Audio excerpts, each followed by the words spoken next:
All right, so I figured I'd do a quick 15-hour review of my 2023 Sportsman 1000 Ride Command Edition. So I've had this for about 5 months now, put about 15 hours on it so far.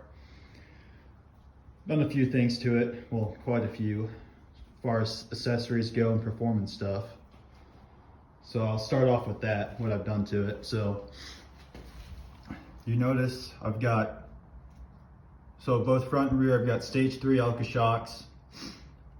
I've had one ride on them so far and they're pretty good. They made a noticeable difference, but at least I have adjustment over compression, and I can also change the ride height. And they don't sag like the factory ones do, so it's definitely an upgrade.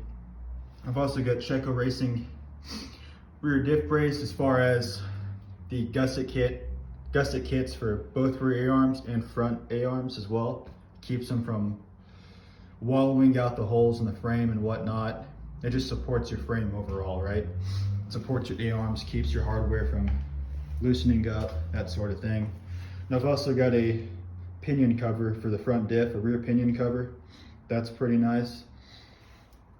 I've also got the Lock and Ride cargo box, so I can put like tools, snacks, whatever in it. It's pretty nice. I've also got, it's a Polaris OEM, I forgot what it's called, but if you want to, you can put your phone and wallet here and it keeps it out the weather. And yeah, so I've also got an RBS clutch kit that's got the weights and springs in it. It's also got a RBS 100 octane tune and also a GSC slip-on pipe. It's pretty nice. Sounds pretty good. And yeah. But overall, I like the machine, runs really good, especially with everything I've done to it now. But yeah, so far it's got 15 hours on it, never had an issue. Been a pretty good machine.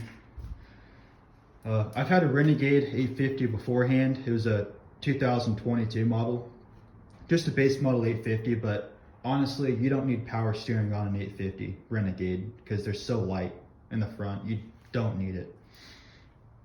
That was a great machine, but I wanted something more sport utility because, you know, I want the mud protection, but also the comfortable suspension, the storage, of course, while still having pretty good power. So I found this one, right?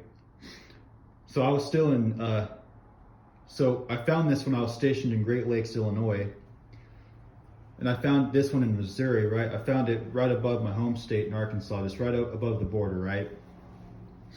And out the door, they gave me a pretty good deal. It was $12,004, where the MSRP was like $16,700, and that's the only reason I bought it in the first place. I was gonna keep the Renegade, but I found it, and I was like, you know what? For that good of a deal, I'd be a fool not to go and get it. So that's why I went and bought it. But yeah, great machine.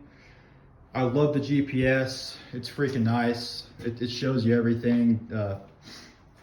All the roads near you. It shows you your incline if you're going up a hill, like how many degrees. It's freaking wicked.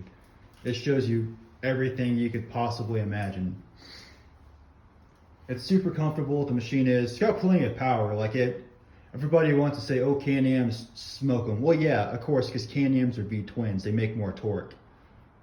But these things are still pretty fast overall, especially when you have like simple bolt-ons like, you know, a clutch kit, a tune, a pipe. They're gonna run really good, you know. But yeah, I like the machine. It's been pretty reliable so far, nothing broke. Of course, no, it only has 15 hours on it. But yeah, that's my review. I'll probably take it to sand dunes pretty soon with a buddy of mine. And I'll have my GoPro 10 out recording it, so I'll get some good footage, maybe some drag race, and I'll race it against he's bringing his Razor Turbo out, so I'll race it against that. Obviously, a Turbo Razor is going to destroy it, but just for shits and giggles, I just want to see how quick this thing is. I might hit a few jumps with it. Might do a few things with it. I've got a set of paddle tires right here, a full set, as well as another set of tires here. So If I'm like rock crawling, I'll use these. For regular trails, I'll use those. And for sand, I'll use those. But yeah, anyway, this concludes the review.